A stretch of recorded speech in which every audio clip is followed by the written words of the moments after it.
Hey guys, Brendan, by the way, that audio guy. Today I'm going to be showing you some EQ starting points to help you get started if you're unfamiliar with EQ. This is also a good video if you're a veteran with EQ, just things to remember. So I'm going to be using a track as a reference, but this applies to all instruments, whether it's bass, drums, snare, kick, guitar, whatever it may be. These are good points to start with. Let's first talk about the sub area.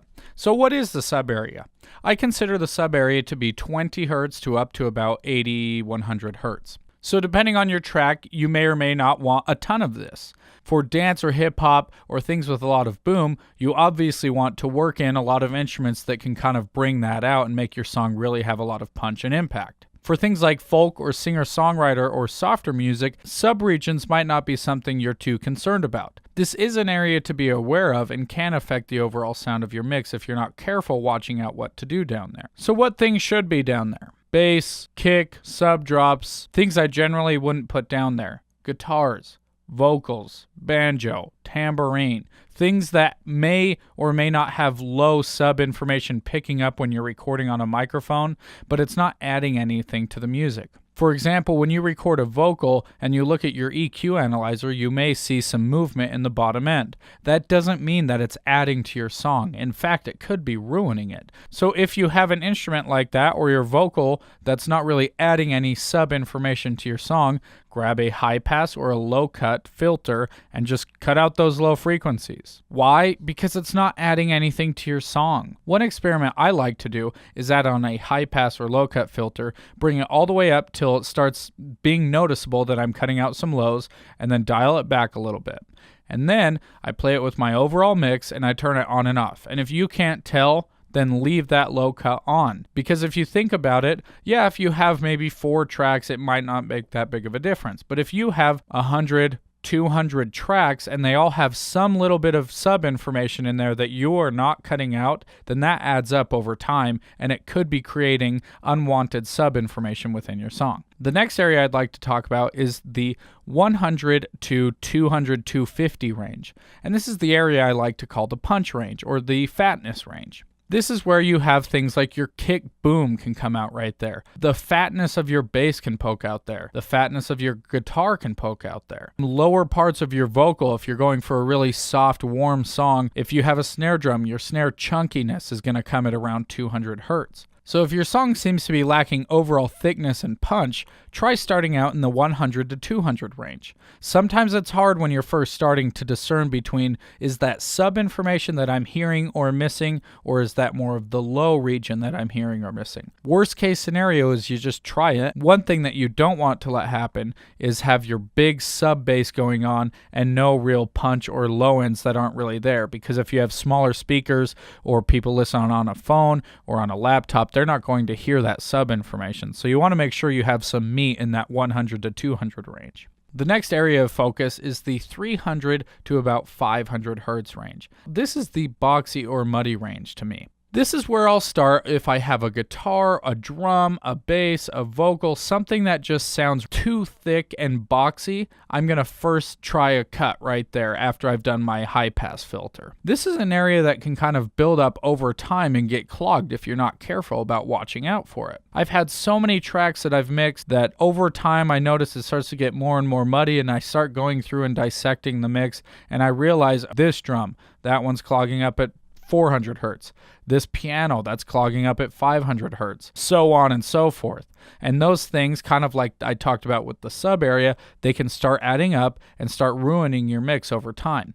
Obviously, don't just go ahead and chop this out on every single track, because this is where a lot of body to your song comes in. So if you start cutting that area out on all of your tracks, then all of a sudden your song is going to have a big smile curve and you're not going to have any meat or body to your song. It'll just be a really subby high song and there's going to be no content in the middle. And that's where you kind of get the joy of listening to music, because there's a lot of information that goes on in between there. You know, you got guitars, vocals, pianos, and a lot of them have a lot of information in that middle area. So you don't want to just chop it out because sometimes it can be muddy. Just be smart. The next area is what I like to call the radio area. And it sounds kind of like what you would expect when you hear a radio vocal. This is the 700 to sometimes up to 2K range. So when you boost that, then you can get that kind of sound. But you need to watch out because sometimes that can start getting a little bit harsh. Sometimes if you listen to your mix on a phone and then it sounds radio-esque and distorted or really loud in that area, then you can try carving it out a little bit to soften that up. The next area I like to focus on is the 2K to about 6K range. This is a very delicate area to my ears. This can become very harsh very fast. Crack in your snare, detail in your vocal, cut through on your bass or your guitar. So this is a very delicate area. You want to make sure that all of your instruments and parts are cooperating correctly, because if you boost too many things and you want too many things to cut through in a mix, then you're just going to end up with a really harsh mix. My best advice for working with this area is if you're questioning whether or not you're going too harsh, take an hour break, maybe even just a half hour, go outside, go sit in a chair, go do something where your ears aren't being battered, and then come in, listen to your song again in your speakers and say, okay, it's harsh. Trust your first instinct when you do that. If you start to listen to the song over and over and after an hour you say, you know what, it wasn't that harsh. No, it's because your ears are readjusting to that harshness. So be careful with this. I have to do that all the time because this area for me is really sensitive. The next area I like to tackle is between 8 and 12K. This is where you're going to get a lot of your sparkles and your synths, pick cutting through on your guitar or your bass, cymbal washes, your vocal sibilance or presence and clarity. This also is a really delicate area that can sometimes make or break a mix for me. If you have too much 10K on a vocal, then it will come across as really sibilant and cheap sounding. Or on the opposite end of that, if you don't have any information coming through up there, then your song can sound muffled or muddy. So you want to make sure that you have a good balance in those upper areas, but don't go to town and boost them too high.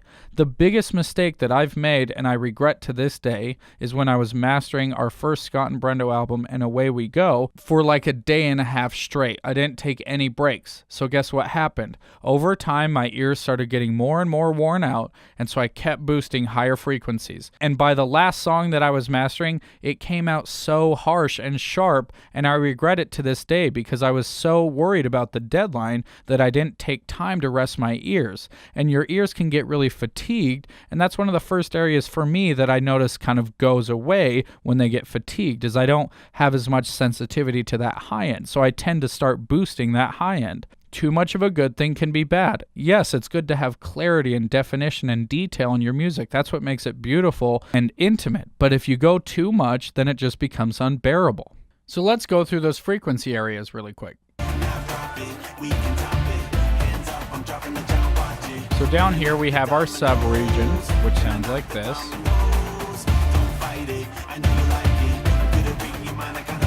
And then moving up to our thickness punch area.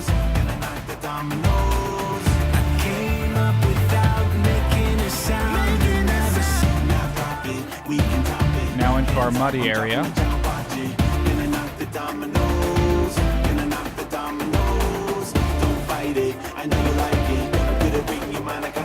So it sounds a little bit boxy there. Here's our radio area.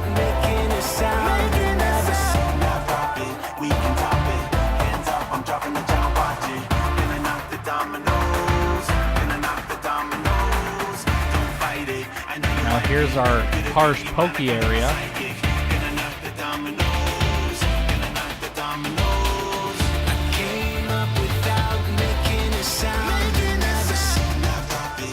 And here's where we get into our high pokey air clarity area.